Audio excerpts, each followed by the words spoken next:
Welcome to Can We Have a Conversation? This is another segment of fatherhood that we will be speaking about today.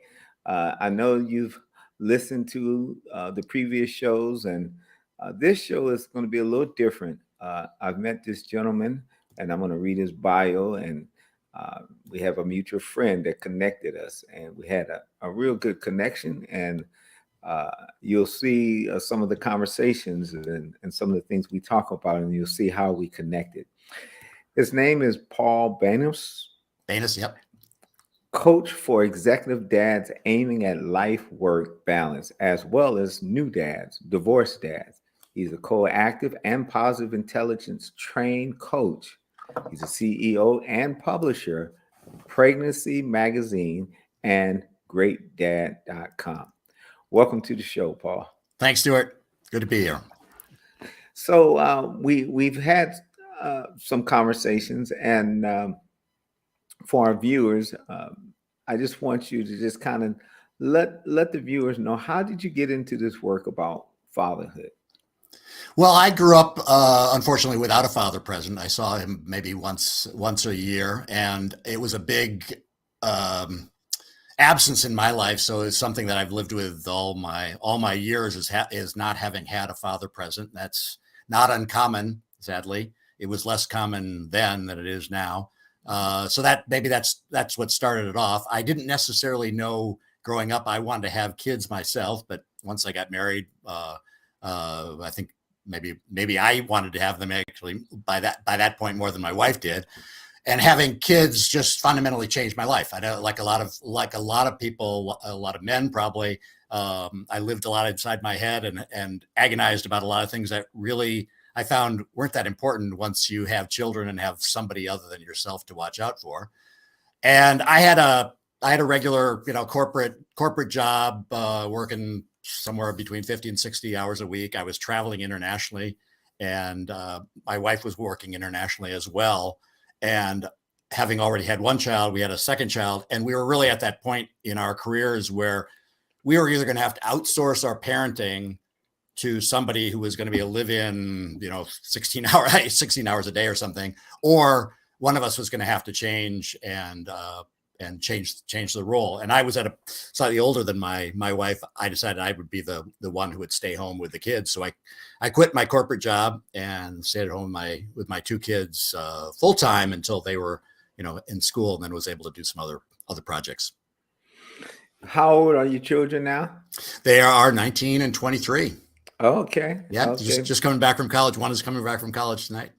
Which one is that? A boy, The girl? older girl, And the younger boy. Yep. Okay, so you're flipped, and I have a 19-year-old son and a 17-year-old daughter and a 35-year-old daughter. So. But one of the things that you said is something that's very common today, and that is fathers are staying home, Yeah, more. and Yeah, and it's a change in our culture. Yeah.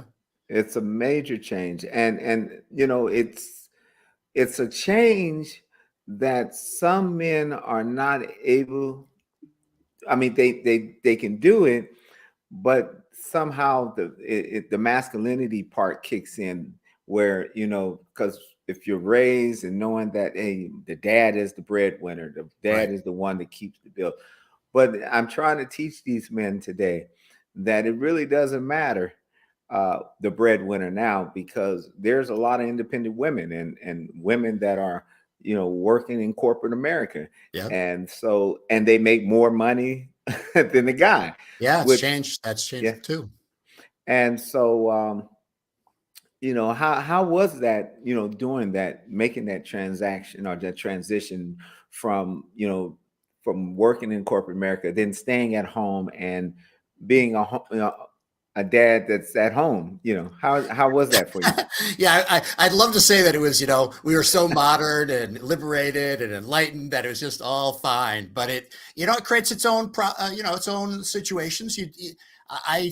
Any man staying at home is going to have to wrestle with his own demons in terms of what it is to be a man, what it is to be a breadwinner, what it is to be a provider. I mean, the definition is changing, but I think we all know what a guy used to do, which is get up in the morning and leave him leave the kids at home with his wife and come home at night and have some beers and watch TV and, do it all over again the next day. And so for us, I think we went through some challenges over what that meant, and the fact that we didn't have that income anymore. We traded off income for taking care of the kids in the way we wanted to. So that was a little bit of a challenge. It created some tensions at home from time to time. I definitely sensed some reactions from people, corporate friends and so on, who had a different idea of what I should be doing with my time. At the same time as that, I got a lot of positive response, and I'm sure it's true to today. If you're the one guy who's at the preschool, cookie making day or whatever it is, you're volunteering and you're the one father there, you get a lot of love and respect from all the women who would love to see men stepping up. So there was that. There was some, I live in San Francisco, so it's a little bit more of a progressive situation here, where a lot of the women could understand that as a value orientation, but mixed. Yeah. Now, back to you saying that your dad wasn't in your life. How was that adjustment in terms of fathering your children and not really having a father in your life? How did that work for you? Well, I think the big thing when you don't have a father in your life is you're missing a lot of clues you're missing clues to masculinity. You're missing a lot of just things that dads provide that moms don't provide the same way, or at least I should say most moms don't provide the same way. The most famous example is the Rough House play that there have been studies done that show that dads usually wrestle with their kids on the bed in a safe environment, and the kids scream with terror and delight at the same time, and that actually adds in the socialization process. And when you're missing a lot of different components like that, you don't have those same clues. So I guess in some ways I was making up a lot of it as I went along. There were certain things that I took from my childhood that I wanted to reproduce, and other ones that I kind of had to invent. For one thing, missing out on having a dad, I missed all that sports orientation that most young men get. And whether you like sports or not, it is a way that men socialize together and find a common way, kind of common language to talk about in a lot of situations, whether they're talking about watching sports or doing sports. Like I never learned how to play basketball as a kid. And it's something I regret to this day, because there's just a lot of social opportunities where you're, with guys and they want to have a pickup game of basketball. And if you don't know the rules, you don't know how to play, you're just, you're out of it. So there's that. Yeah. Yeah, it is. It's challenging, and even with, the men that I work with, and we talk about, the masculinity. We talk about, the identity. Where did you get your masculinity from? Where did you get manhood, the true definition of manhood? And a lot of these guys were saying, well, I didn't get it from home, and I got it from the streets. Right. Yep. But you get it from the streets, but you're getting it from people who also didn't have dads. So it's still a false identity of what a father is or what a man is supposed to be. Right. And so it's kind of challenging, and especially when you look at these guys that work in San Quentin, you see their life, and you see how intelligent they are, and really passionate about having a relationship with their children, but it's like when you hear the stories, why they're incarcerated, because that gatekeeper, that person who would give them that identity, who would give them that roadmap, and really actually the integrity and teaching them what it really means to be a man. When you don't have those things, then you start taking on an identity that other people say you are, because you don't know who you are. Yeah, and face it, most of the examples of what we get as masculinity are about action heroes, or shooting people, or being tough in a circumstance, or being that kind of aggressive part of masculinity that maybe has some part in what masculinity is, but it shouldn't be the only part. So yeah, I think you're right. Let me ask you a question. I know you work with your coach for like a positive intelligence trained coach. How does that work in the field and when you work with fathers? Well, I'm doing two things. One is I work with men in general and with positive intelligence, and then I also work in tandem with a female coach. So positive intelligence is a 7-week program is focused. It's based on mostly on positive psychology and cognitive behavior therapy. So making small changes, doing them repetitively to change the way you react to situations. So over the 7-week time period, I help men identify when they're in a situation that's stressful and they're about ready to blow up or either blow up with their partner, blow up to themselves, with those internal voices. Stop that train of thought, know how to recognize it, stop it, and then figure out a way to shift to a positive reaction. And obviously that can be used, in a work situation where you're not allowed to blow up every time you have a challenge. You have to figure out a way to answer things in a calm and reasoned, wise manner.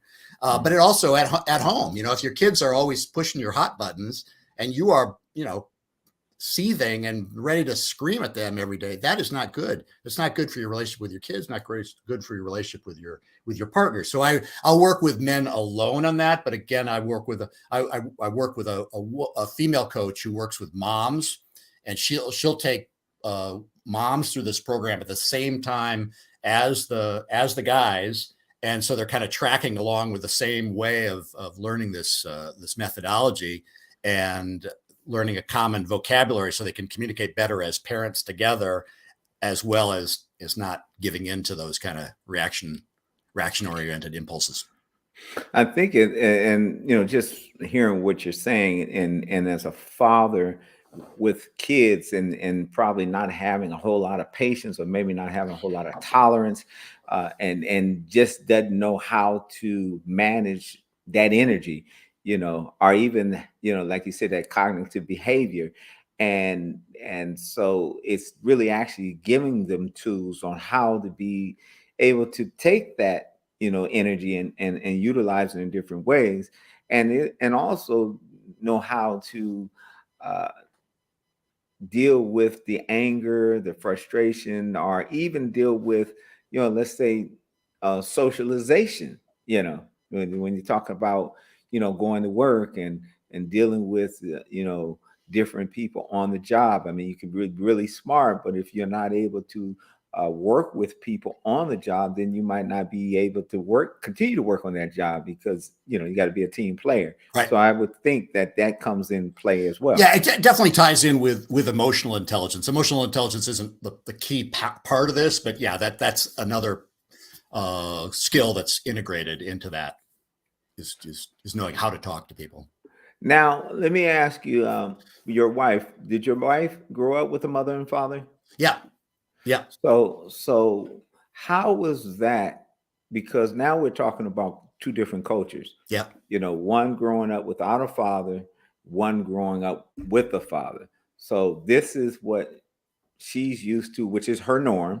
Yeah. And this is what you're used to, that is your norm. How do you co-parent with that? Well, it is interesting because she's Korean American, and she came here when she was 10. So in her culture, divorce is really a shame. It's a shame. You don't get divorced. So that's, even more than me being a white guy, was like he's comes from a divorced family. That's not a good start. Right.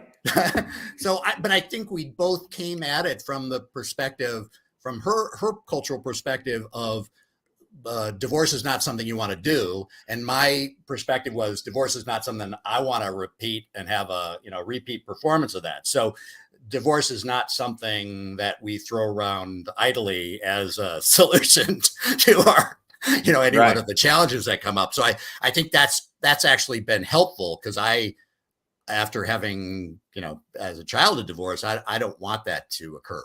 So right.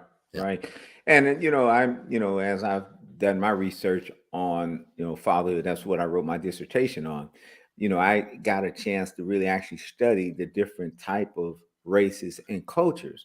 And when you look at Asians and Koreans, and that population, one was they had a very low rate of percentage of divorce, and there was a very low percentage of single parent homes. Yeah. And so That's not to say that all those family, the people who stay together are happy. That's just to say I mean, that's a key thing to remember. No, that's a really great point that you made, because when you look at these statistics, like you said, and a friend of mine, she kind of helped me with this weekend, because I was telling her about the importance of fathers being in their children's lives, and why it's important to have a father that's present and active and consistent. And she says, yeah, she says, Stuart, but I know what you mean when you say that, but you need to be a little bit more clear when you say it. And I said, well, what do you mean? She says, because there are some fathers that's at home that's kind of messed up. And so we want to talk about a positive role model, right. Because you can be at home and you can be abusive, and you can be molesting your kids, or you can be an alcoholic or a drug addict. And I mean, all those things you can be present, but that doesn't necessarily mean that you're contributing and having a healthy relationship. So you're right.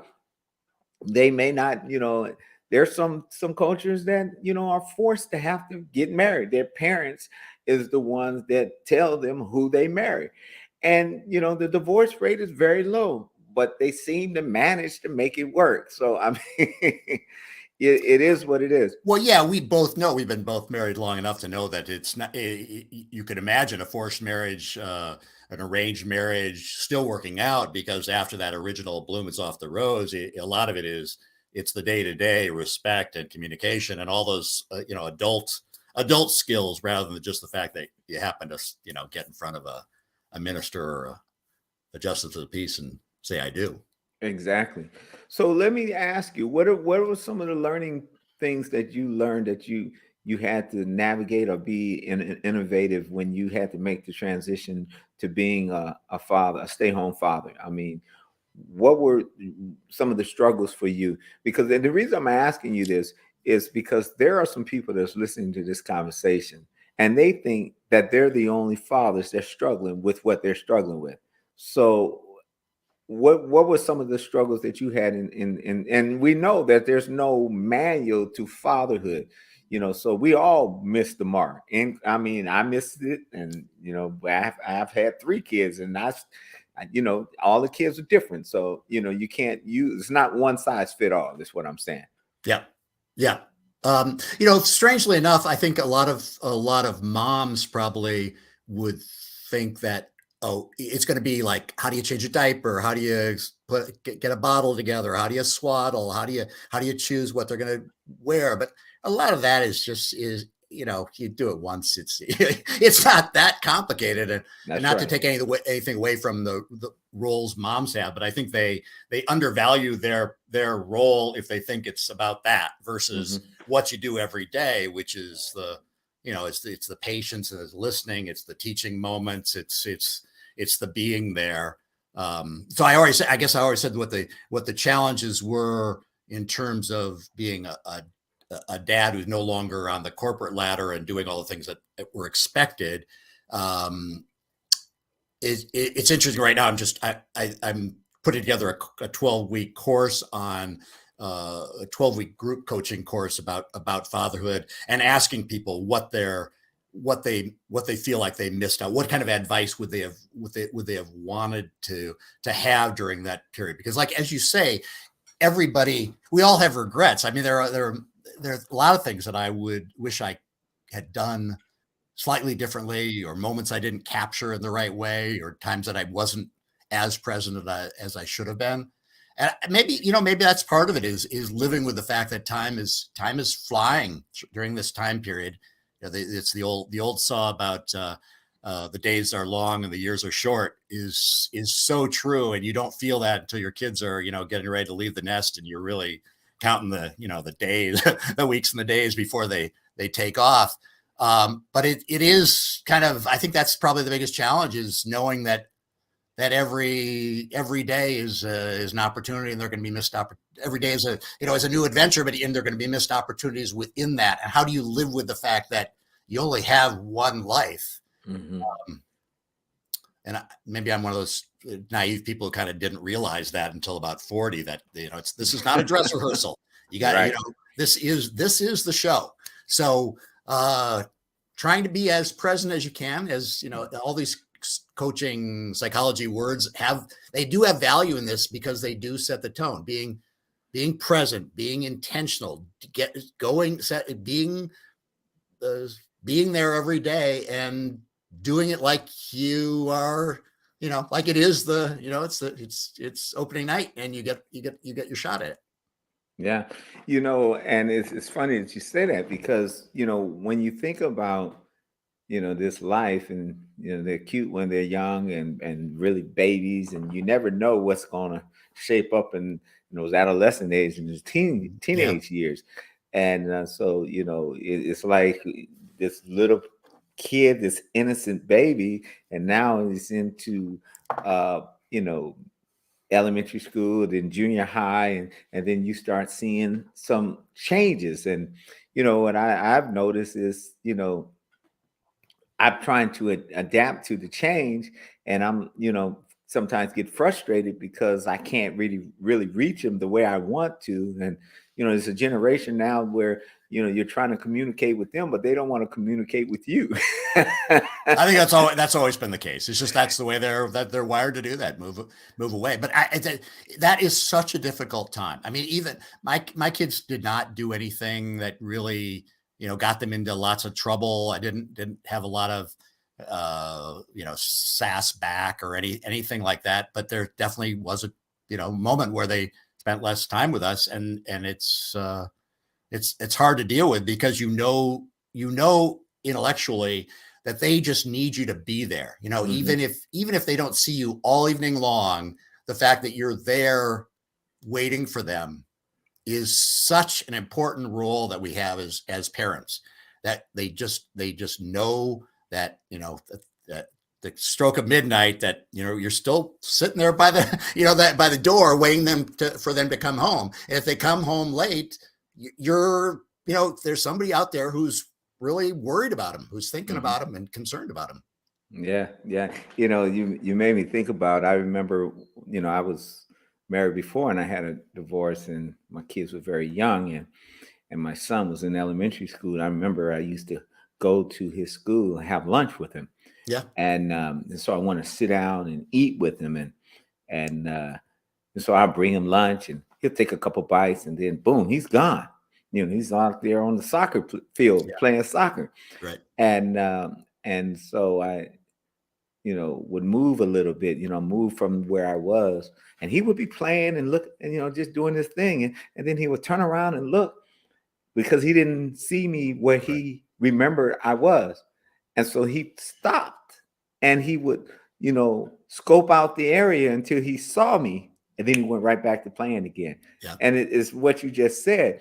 He didn't really want to be with me, but he wanted me to be there. Yeah. He wanted me to watch him play. He wanted me just to, and at that time, he was, maybe second, third grade.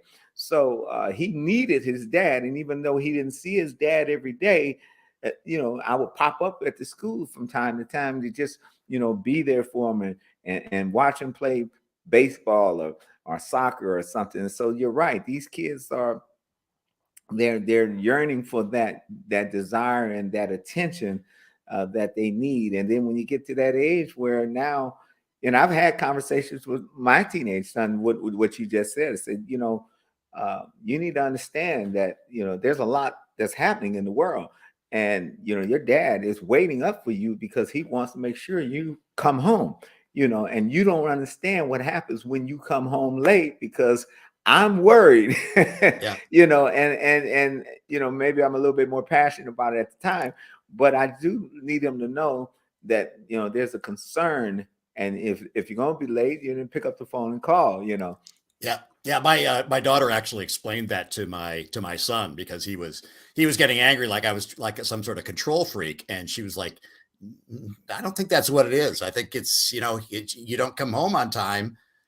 he's worried about you. It's not like he wants to punish you or, yell at you for not obeying. It's about, want to make sure they get home Absolutely. alive. So tell me about your magazine.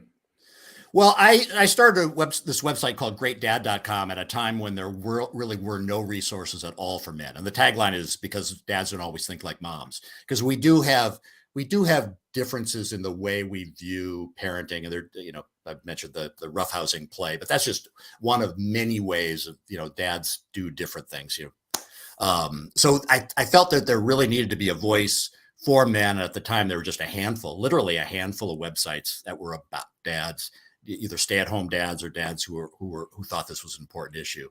And so we wanted to create a website that was a little bit more like a babycenter.com for dads. Fairly quickly, within 4 or 5 years, I realized that men are different in a lot of ways, and one way is that they just don't consume dad content in the way that women did. They're not a money-making prospect at all. But it is a personal mission for me, so I've kept that website going. We then acquired Pregnancy Magazine, which was going out of business at the time, and I worked on Pregnancy Magazine for about 8 years as well, and that still lives on as a website, though. Like a lot of things during COVID, we've taken it out of print. But again, with that same mission of supporting families and supporting parents, reiterating this message of being present, being attuned to their kids. Let me ask you, with your website and this magazine for men, great, and the site greatdads.com, are you seeing a lot of men reading these things? I mean, because what I have noticed that a lot of men don't read as much as women, and if it is, it's not a lot. What is that your experience? Or yeah, definitely. I mean, from the early days on, and you can talk to a whole new generation of dads who are creating, dad websites, is they realize that about 70% of their traffic is moms actually reading either the content because they something in the title of the article sparks something in them, or because they want they want to understand the dad's point of view.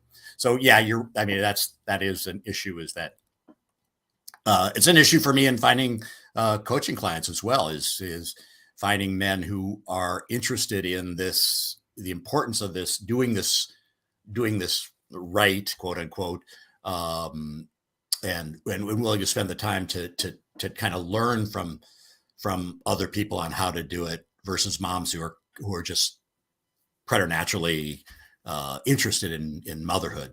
But the funny thing, though, Stuart, is that, a website called greatmom.com would never work, whereas great men see that as like an aspirational thing, whereas moms right away feel like great mom. Oh, now you're sticking it to me. I'll never be a great mom. They feel bad about that kind of nomenclature.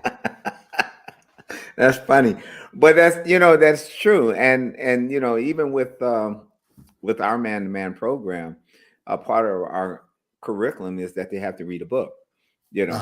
And they can choose any book that they want, but they have to write a book report about the book that they've read. And some of them maybe have never really actually read a book from cover to cover, but they need to understand the fact that reading does a lot for their mind, for them to understand about other cultures, to be able to read about what it means to be a father, or what happens when a father's not present, and to understand what a child needs, and how, as you talked about earlier, that that learning how to work with the behaviors and the mindset, and how to. For me, I was even struggling, man, because I never had a father that really actually embraced me and told me he loved me. And so, it was awkward for me, when I had my children, to give them a hug, because it was something foreign for me. It's not that I did not know they needed to hug. It was just rare for me to do that because I never got that. Does that make sense? Oh, it makes total sense. My dad, I said I didn't see him more than once or twice a year, but he did call me every every Sunday, right in the middle of one of my favorite shows, unfortunately, because he was on a different time zone. But at the end of every call, he would say, "I love you."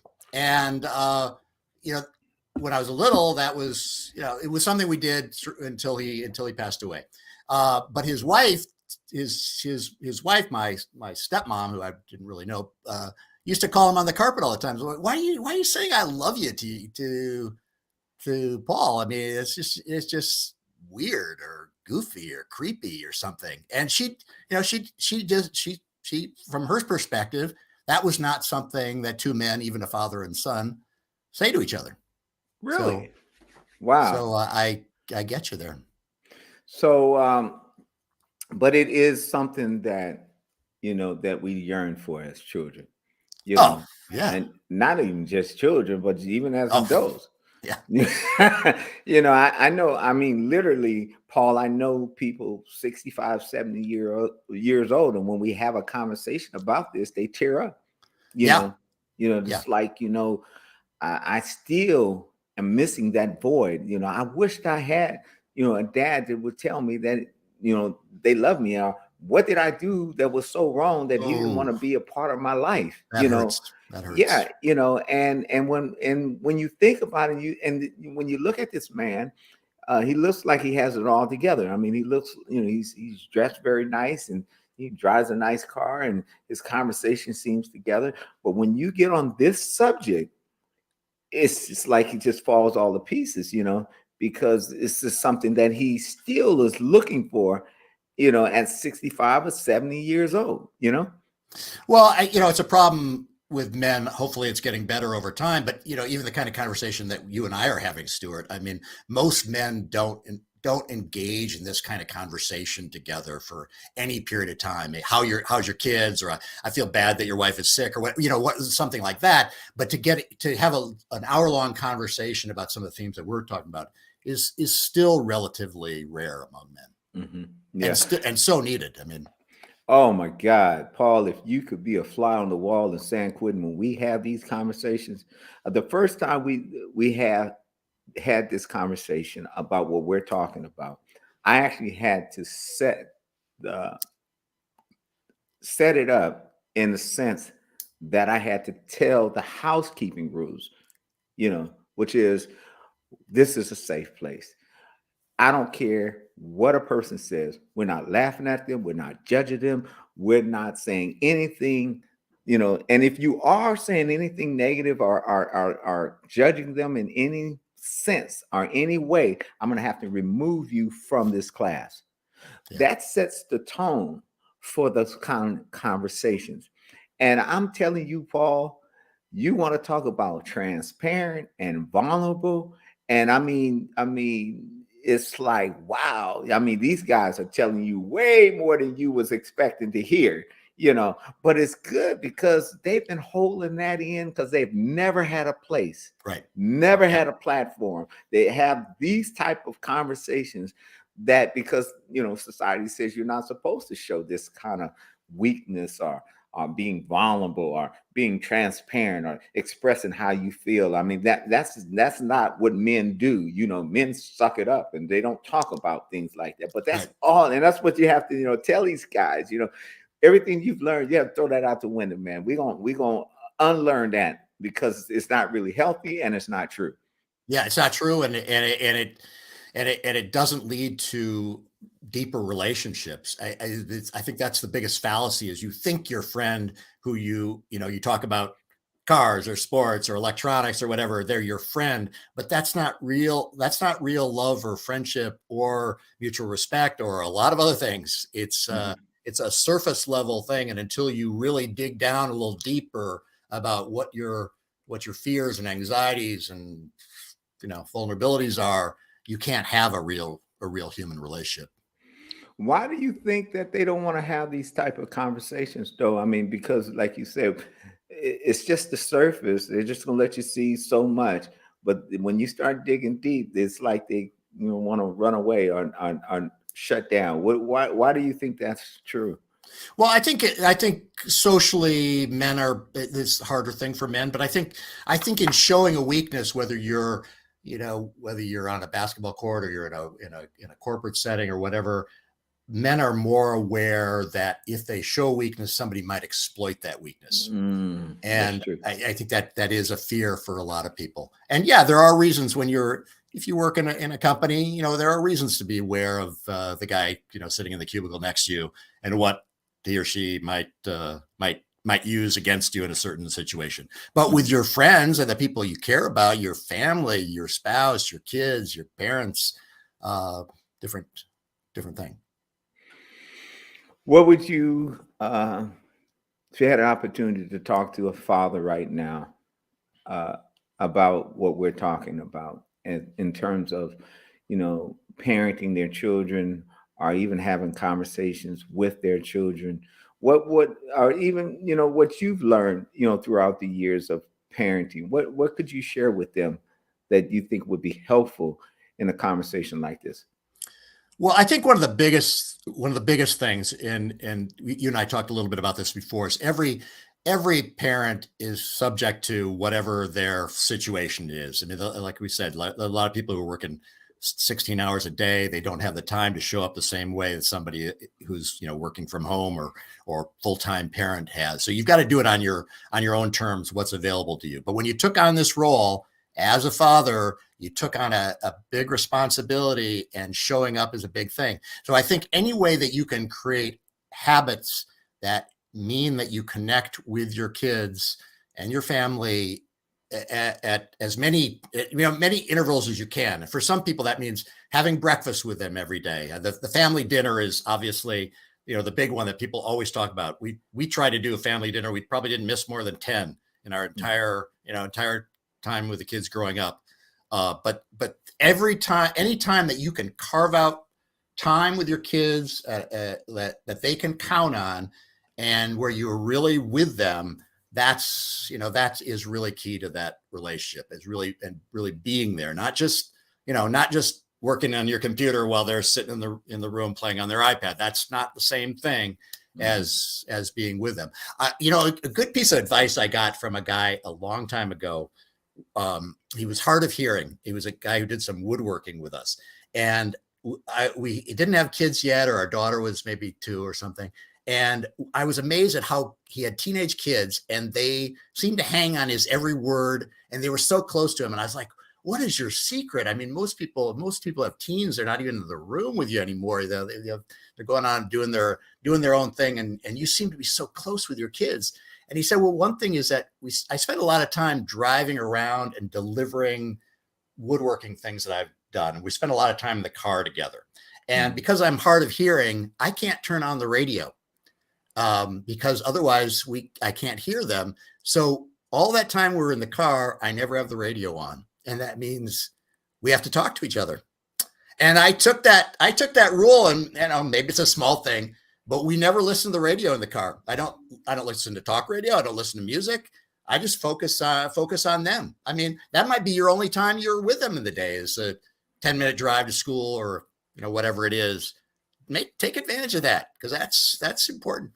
It is very important. I remember one time we went to Las Vegas for Christmas. Oh boy. Yeah. And we had a really, really nice place. I mean, it was like an apartment. So it had a full kitchen, and I think we might have been on the 15th floor, and had a big bathroom, jacuzzi. And I mean, it was just really a nice place. And I've never spent Christmas in Vegas. The day after Christmas, I think we left, and it was starting to be a storm that came in. So we could not go back the way we came. So it actually took me, I had to go through Reno to come back to California. And so we're going on this back road, and I'm driving, and my daughter's in the front seat. Normally my son is always in the front seat. And I'm always telling her, why don't you come up in the front? And it was like, no, he's supposed to be there, and I'm like, no, he's not. You guys can switch, But anyway, this particular time, he was in the back and she was in the front. And I actually said, because of where we were, there was no reception, so I turned on the radio, and you had all this static and stuff. And then, I told her, I said, I'm sorry, honey. I said, we can't get anything on the radio. And her response to me was, "That's okay. I just want to talk to you." Wow. And That I'm makes me like, tear up, Stuart. I love I'm, that. yeah, and I mean, it caught me off guard, but I was like, well, cool, we can do that. And she said, "I'm gonna stay up there for the whole trip." She Oh, she got kind of sick, started coughing and stuff, and I think she caught a cold, and I had to stop and get her some Theraflu or something. But she was a trooper. She stayed up the majority of the time, and she talked, and we had all kind of conversations until she drank the Theraflu, and then it put her out. okay. But it goes back to what you're saying is, they want to have these type of conversations. And if we're always, the person who's just the disciplinarian one, or we're always telling them all the things that they've done wrong, or if we really don't give them any Oh, leeway to make mistakes, and if we're always chopping at them, they're not going to want to have these type of conversations. right. Oh, that's a big error that a lot of people make, is that you only have those couple times that you're passing them in the hall. And if you use each one of those opportunities to tell them about something that you don't like, you're not setting yourself up for a deeper relationship. They need to hear, there's the 3-to-1 rules. They need to have 3 positive comments for every negative or somewhat negative thing that they hear. They need to hear that. I mean, Yes. so does your spouse. So Yes. you keep that in mind, is you got to keep on filling up that cup all day long. Absolutely. When I asked you about what would you be able to share with the viewers about fatherhood or some things, that's a perfect one right there, what you just shared. I mean, because that's key. And it doesn't cost you money. You know what I mean? Yeah. It's not like you got to take them and go get something to eat, which is still a good time outing that you can spend time with them. But some of the time, man, that you spend, it's free. Just trying to play a board game, or watch a movie, or go for a walk, or go fishing, or watch a Yeah. Warriors game. Yeah. I mean, these are things that really doesn't cost you anything, but I mean, it allows you to have that time with them. You Yeah. know what I'm saying? Yep. Yeah, I think a lot of people think that it's going to go on forever. So, you have to realize as a dad that your time of influence is what, maybe from age 2 to age 10, 11, somewhere in that. So it's a short amount of time. And in the early part of the time, they're portable. They will go and they will follow you anywhere you want to go. So you take them to the hardware store, you take them grocery shopping, whatever you want to do, they will go along with you. And then there's a shift somewhere in there where it's like, I don't really want to go to the store, Dad. And then now you got to start figure out, hopefully based on what you've learned about them during the previous time, how to turn them on. Like, do they love a ball game? Do they want to go to a concert? Whatever. And now you're kind of like going into that phase where understanding them means getting on their wavelength rather than them following you. So being aware of that, I think helps a lot of men too, is knowing early on they are calling the shots, and later on the kid maybe is calling more of the shots. That's right. And that you're fine with that. Yeah. Because I always call it a common ground. Just find that common ground that they like. My son, he's a musician. And he's at that age right now where I can't really. I mean, I can discipline him, but I mean, I pretty much gave him everything he Right. needs as far as disciplinary. Now I'm more of a life coach for him. Yeah. But I found a certain gentleman who is actually in the business of music, and he knows the business. He knows he has a studio, he has the stuff. And so I'm like, hey, had you call this guy, and when you go see him, I like to go with you if that's okay. And so now he's excited to be able to go with his dad to this particular situation where he can perform and he can mix music and he can do certain things. And I'm not going to go with him all the time, but it is good because it's an hour drive away, and so we have some time to talk going there.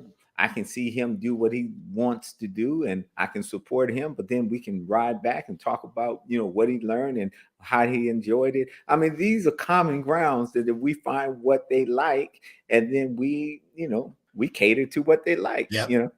There's also something magic in what you just said about driving too. is anything that you can do together that involves you sitting side by side rather than facing each other. Playing puzzles is taking it out of the car realm is one of those activities too, where sometimes kids will surprise you and open up because they're not looking you straight in the eye. I don't know why that is, but that's kind of the way it works. Yeah, well, it's not, when you're looking straight in the eye, you kind of feel like you kind of You're trapped being in what, judged. Yeah, judged right. already. Yeah. I remember I did a show like this, Can We Have a Conversation? It was in the studio in Berkeley, and my son was supposed to be on the show. And we were on our way driving to Berkeley, and I was living in Marin at the time. And, he and I got into a heated conversation. And my son has never been disrespectful to me, but he did kind of voice how he felt. And I was, of course, expressing how I felt. And the show was about fatherhood.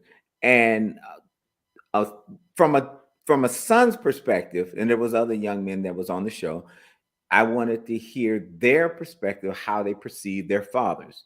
And it's kind of scary, Paul, because we just had this heated conversation. So I don't know what he's getting ready to say on this camera. Right. But he said some things that I was shocked, because I said, Stuart, if you had an opportunity, to, father your child, what would you do? And what would you do different than what I did? And he said, well, I probably would do exactly what you've done because it was effective in my life. And it blessed me, man, because we just had this heated conversation. When we got out the car, hey, it's like, oh, now he can say whatever he want on the camera. Right. And there's no way, yeah, we could edit it, but when you're really trying to have these type of conversations with our children and really try to set that foundation for them, there are some times when we may miss the mark, and but I think overall, I think that they know our heart, Well, yeah. And also it's a long game, it's not that one negative interaction, which does happen. I mean, sometimes it surprises you. It's the long game. And keeping that in mind is really important. So this is a show where we don't really ask questions, to the viewers, but there are many viewers that's listening to this conversation, and and I always continue to use the quote from Dr. Blackenhorn, where he talks about that the most destructive trend of our society today is fatherlessness, and it speaks about it in every country.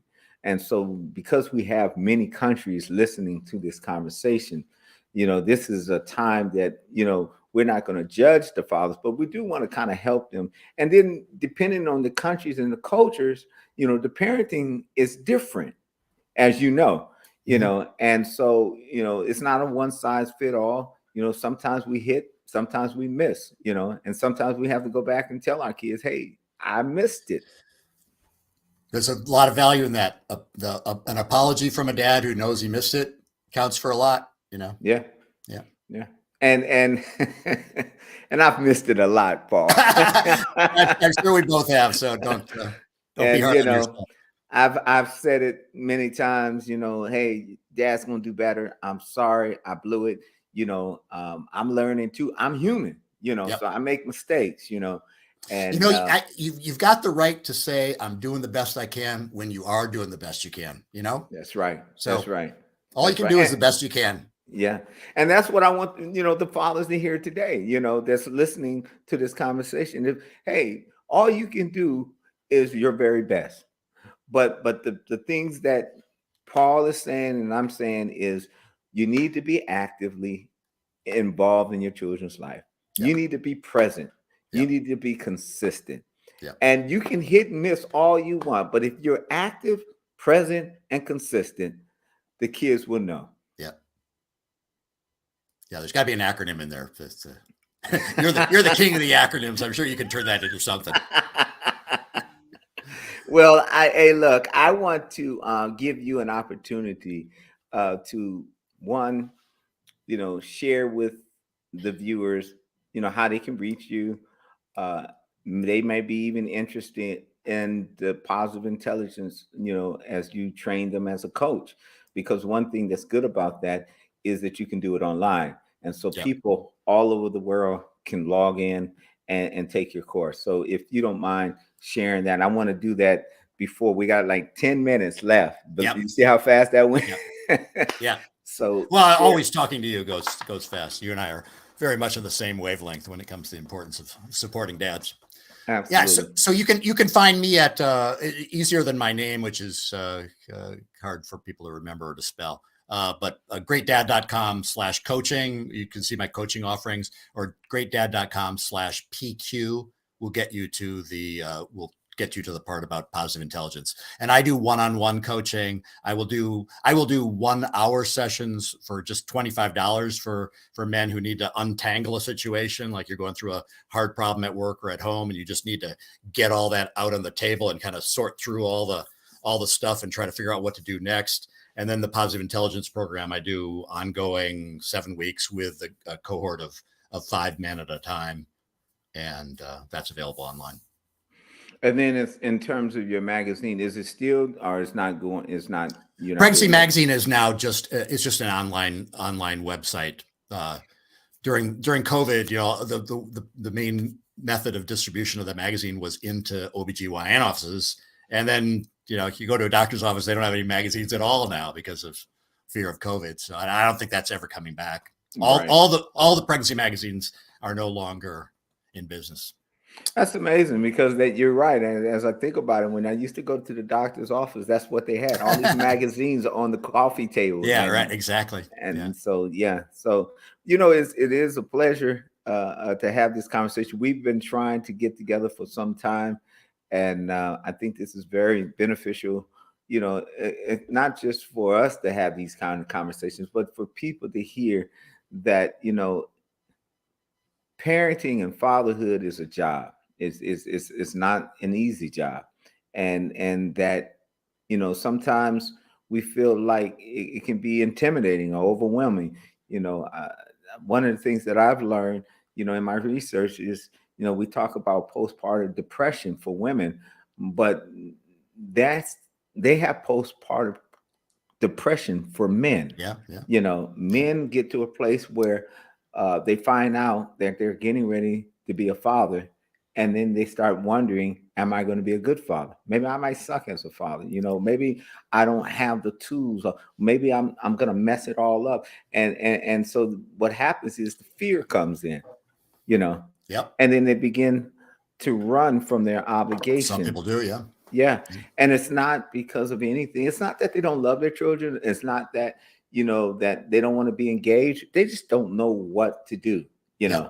And and that brings up something I'd love your point of view on, because I've been talking about this for a long time, is the fact that when the baby is born, moms are wired to be like a mama lion on top of that baby, protect that baby. It's hormonal, it's instinctive. They couldn't be anything else. Whereas I think a lot of dads, after the baby is born, they hold the baby and they're like, oh, okay, baby, it's my baby. And maybe there's a welling of pride, or, they're stepping into this new role, but they quite often wonder, why don't I feel that same thing that mom does?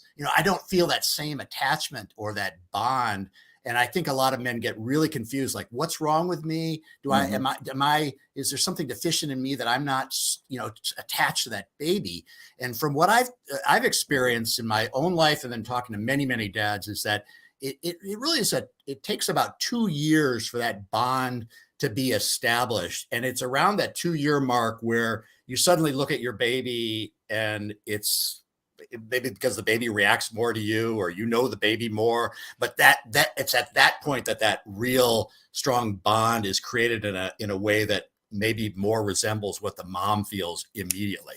Mhm. What's been your experience in that? Well, I look at it from this perspective that, the mom has carried that baby for Yeah. 9 months. Yeah. And so that baby has been inside of that mother for 9 months. Yeah. So there's a different relationship there.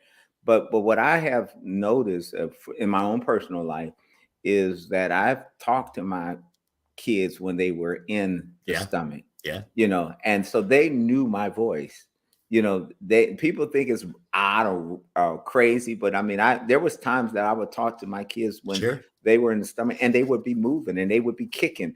You know, that was their response of speaking back to me. So that is we don't really start when the child comes out. I think we start, and Yeah. we're not There is that. taught Yeah. this, Yeah. you know. But this relationship is beginning when the child is still in the stomach. You know, and then when they come out, they know us. But like you said, you know, we only hold the baby one time, but you know, we have to be actively engaged and present with these kids to the point that we're holding them all the time. I mean, Yeah. I was obsessed with my first child, Yeah. you know, I mean, because I just wanted to be a great father so bad because I didn't have it and I didn't know. So I actually didn't know how to um, share the love between my wife and my child. So I gave my child all of my love, you know. But when and that wasn't, and I don't recommend that for anybody, but that was just me. Yeah. But what I can say is because I had given my daughter all of that love and affection and time, that when people came to our house and they may have been in the house before I got home. And when I came home, man, my daughter would go bananas, man. And I've had people say, "What is it that you do to her?" You know, to have, I mean, she would be daddy, daddy, daddy, daddy, and she would be jumping and spinning and rolling on the ground. And I said, I'm her father. You Yeah. know, that's what I do. I'm her father. And Yep. so, you know, I know there has to be a balance, but just like the mom nurtures that child, the father has to nurture too. We have to spend that time. You know, I was talking to my mom. I had lost my brother uh, in October. I lost my middle brother. And my mom was telling me how she felt when my brother died. And she said it was like nothing like I've ever experienced before. She said, I didn't even respond like that when my mother died. She said, I mean, it was like an outer appearance, an outer body experience that I mean, it was like I was out of control. I couldn't do anything. I couldn't control myself. It was just because, and I told her, I said, Mom, I said, I understand that you're saying that you didn't respond this way when your mom died. I said, but you got to understand, you didn't carry your mom for 9 months. You know what I mean? That's the bond with the child and their mom at that, you know, at that, my perspective, you know, because they're used to, you know, being inside, they're eating everything they eat, you know, they're feeling everything they feel, you know, Right. you know, No, up or down, you know. yeah, it's normal. Yeah. So Yeah. I think, you know, we have to, you know, But and I dads have think, to give them. My point is that the dads give yourself a break. You know, yeah, it's not yeah, that same thing. it's not the same You thing. you It's step not. into those shoes and you walk for a while and you'll feel it. And it's a process. You're Yeah. right. And it's, you know, you just have to, you know, make sure that you take that time to be with them and to be able to, like I said, there's Le Mans class for women. There's all kind of classes for women. When a child, when a baby's getting ready to be born, how many classes are there for men? Yeah. You know, Yeah. and so a lot of times, and men don't know what to do, and it's okay. But as long as it goes back to what we were talking about, as long as you keep staying consistent, as long as you stay present and active, that relationship with that child, like you said, maybe it might be 2 years after when the kid can really begin to articulate or share how they feel. You know, you it's a joy, you know, and but it takes time. And you're right, we as men sometimes we beat ourselves up because, you know, we feel like, you know, it's not equal, you know. And even when you do all that you've done for your child, even when they become 16, 17 years old, it's still the mom. I mean, you watch and you take your son and go play football, play baseball. Yeah. You're at every practice. You're doing everything you can to be engaged. And he makes it to the NFL and he watches on TV and he says, "Hi, Mom." Yeah. Right. That always gets me at the Academy Awards. It's always, I just want to thank my mom. And it's like, man, was I not No. there? Yeah. So no, it's interesting concept, but what we do is we do the best that we can. And it's kids love moms and dads. They need both. They need Yep, the mother they need both. Yep, yep. and they need the fathers. Well, it is a great opportunity to have this conversation with you, Paul. Always enjoy it. And for the viewers, this is another show. Can we have a conversation? If you're watching us on YouTube, go ahead and subscribe to the channel. We have interesting conversations like this every week, every Thursday, 4 p.m. Pacific Daylight Time, 7 p.m. Eastern Daylight Time. If you want to share these concepts and these conversations, you can go back and see other conversations like this. Our job is to try to get fathers more engaged, strengthen families one father at a time. Until the next time, God bless you and go with God as God goes with you. Thank you, Stuart. Thank you.